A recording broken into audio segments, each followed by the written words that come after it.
दोस्तों आज market completely sideways रहा और साइडवेज टू नेगेटिव था।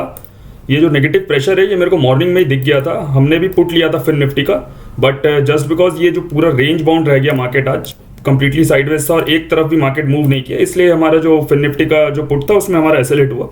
स्टिल मार्केट का नेगेटिव व्यू था, आउटलुक जो था नेगेटिव एज इट इज था, सुबह से नेगेटिव एक व्यू बना के चल रहे थे और एंड तक मार्केट नेगेटिव ही रहा, साइडवेज रहा और नेगेटिव रहा, मार्केट ऊपर नहीं उठ पाया। अब बात करते हैं कल बैंक निफ्टी की एक्सपायरी है, उसमें हम लोग कैसे काम करेंगे। तो सबसे पहले डेली टाइम फ्रेम पे बैंक निफ्टी को देखते हैं।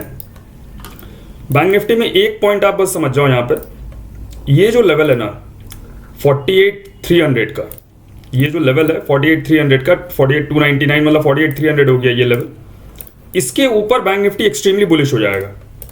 अगर इसके ऊपर ये निकलता है तो ये एक्सट्रीमली बुलिश हो जाएगा। हम लोग बहुत ही जल्दी इस गैप फिल को देखेंगे 48,552 को, और हो सकता है हम लोग न्यू हाइस की तरफ बढ़े। क्यों ऐसा इसलिए बिकॉज मार्केट फॉल किया, यहां से एक पुल बैक आया और अब ये हल्का सा यहां पे बेंड कर रहा है। अब ये बेंड करने के बाद अगर ये इसको ब्रेकआउट करता है तो ये क्लियर कट एकदम प्रॉपर प्राइस एक्शन बनता है और टेक्निकल एनालिसिस के अकॉर्डिंग एक बहुत अच्छा शॉर्ट कवरिंग मूव हम लोगों को देखने को मिलेगा अगर बैंक निफ्टी 48,300 के ऊपर निकल गया तो।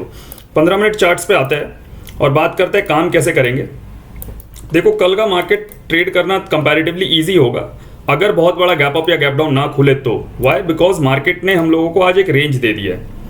ये आप रेंज देख लो, 48,087 मतलब 48,100 एंड 47,900। करना क्या है, एकदम सिंपल, फ्लैट खुल के ऊपर निकले या इसके ऊपर गैप अप खुल के ऊपर निकले, दोनों सिचुएशन में यहां पे एम पैटर्न बनेगा, सेल करेंगे। टारगेट इस बार सेलिंग का बड़ा लेके चलना है। आज का जो लो है 47,900 उसको ब्रेक करेंगे और यहां पे हम लोग 47,800 से लेके 47,650 तक के टारगेट्स हम लोग यहां पे लेके चलेंगे। अगर फ्लैट खुल के ऊपर निकलता है या गैप अप खुल के ऊपर जाता है तो एम पैटर्न पे हम लोग सेल करेंगे।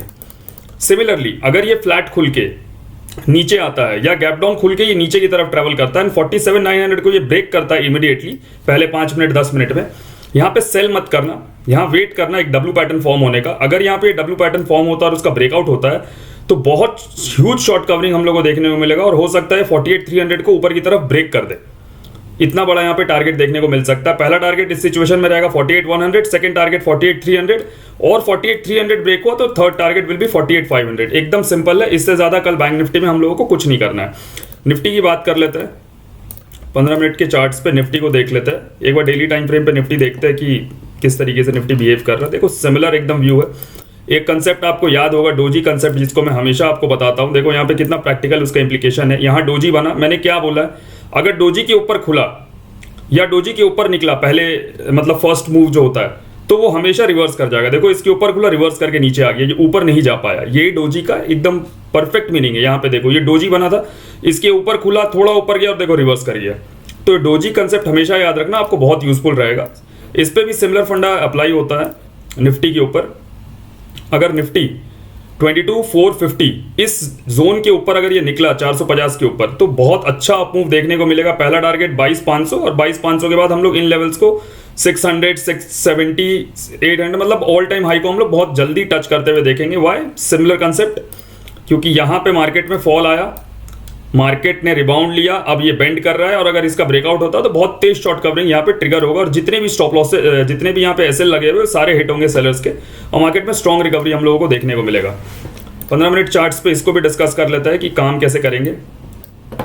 यहाँ पे आप देखो ये जो निफ्टी ने लास्ट में लो लगाया है, ये दो रेंज आप यहाँ पे पकड़ के चलो, 22,450, 22,450 एंड 22,350, ये 100 पॉइंट्स का रेंज। इसके बीच में कहीं भी खुलते ही पहला जो मूव होगा, अगर ये ऊपर का मूव हुआ तो यहाँ पे एम पैटर्न पे हम लोग रिवर्सल देखेंगे, सेल करेंगे, टारगेट लेके चलेंगे 22,350 एंड देन 22,250 तक के टारगेट्स यहाँ पे लेके चलेंगे। सिमिलरली अगर ये इसके बीच में कहीं खुलता है और डायरेक्टली नीचे की तरफ ब्रेकडाउन करता है या गैप अप खुल के नीचे की तरफ ट्रैवल करता है तो वेट करेंगे, सेल नहीं करेंगे, डब्ल्यू पैटर्न का वेट करेंगे। पहला टारगेट यहाँ पे रहेगा 22,420, फिर 22,450 और 450 ब्रेक हुआ तो 500 के लेवल्स को हम लोग को देखने को यहाँ पे मिलेगा। कल का मार्केट काफी सिंपल रहने वाला है।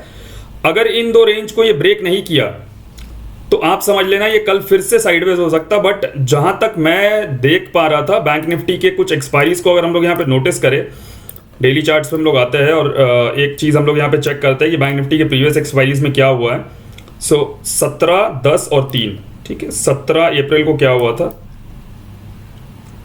16 18 ओके 17 हॉलीडे था, देखो 16 तारीख को एक्सपायरी हुई होगी। ये देखो ये डोजी बना, मतलब साइडवेज था, कुछ नहीं हुआ। 10 तारीख को देखते हैं अब, 9-10 देखो 10 तारीख को भी कोई मूवमेंट नहीं आया मार्केट में, ये वन वे मूव नहीं है 10। और 3 तारीख को देखते हैं अब, 3 तारीख को ये मूव किया था, मतलब कि बैंक निफ्टी लास्ट 2 एक्सपायरी से मूव नहीं कर रहा है। ये एक एक्सपायरी है बैंक निफ्टी का, ये वाला पार्ट, और सेकंड ये वाला पार्ट है। तो अब हो सकता है 2 एक्सपायरी से बैंक निफ्टी मूव नहीं कर रहा है, हो सकता है कल ये बहुत बड़ा डाउन मूव दे दे, या हो सकता है बहुत बड़ा अप मूव दे दे। तो चांसेस आर हायर कि कल जो भी ट्रेंड पकड़ेगा वो एक ट्रेंडिंग मार्केट में कन्वर्ट होने का जो पॉसिबिलिटी है वो ज्यादा है इस सिचुएशन में।